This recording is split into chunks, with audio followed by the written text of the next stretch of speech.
আমি যেসব ডগ লাভাররা আছে, যারা নিজেকে ডগ লাভার, অ্যানিম্যাল লাভার বলে, কোনো যদি কুত্তাকে বা ডগকে মারা হয় বা কোনো কিছু যদি হয়, তখন প্রোটেস্ট করতে নেমে আসে, কত কি কথা বলতে থাকে। এরা তো কথা বলতে পারে না, এদের সাথে এরকম অত্যাচার হচ্ছে। তাহলে আমি কিছু ভিডিও দেখাচ্ছি যারা সব ডগ লাভার আছে।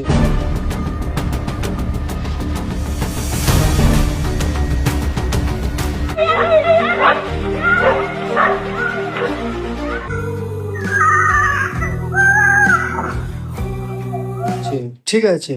তা আপনারাই ডিসাইড করুন এইসব কুত্তাদের, ঠিক আছে, কুকুরদের কি করা উচিত? যেমন আমাদের যেমন মানে যারা মানুষ আছে তাদের সাথে কেউ যদি ভাই ভুল কাজ করে বা রেপ করে, গুন্ডামি করে, মার্ডার করে, তাদের ফাঁসি দেওয়া হয় বা পুলিশে দেওয়া হয়। তো এইসব ডগ লাভার যারা আছে, ঠিক আছে? আমি জানতেই চাই তাদের কাছ থেকে যে এই যে কুকুরগুলো বা কুত্তাগুলো, ঠিক আছে, এইসব যে জিনিসগুলো করছে, ঠিক আছে? তা তাদের কি দেওয়া উচিত? তাদের জন্য তাদেরকে জেল দেওয়া উচিত না তাদেরকে ফাঁসি দেওয়া উচিত? আবার একটুখানি কমেন্ট করে প্লিজ বলবেন। আর ভিডিওগুলো প্লিজ দেখুন একটু। সব ডগ লাভারদের জন্যই আমি স্পেশালি এই ভিডিওটা বানাচ্ছি।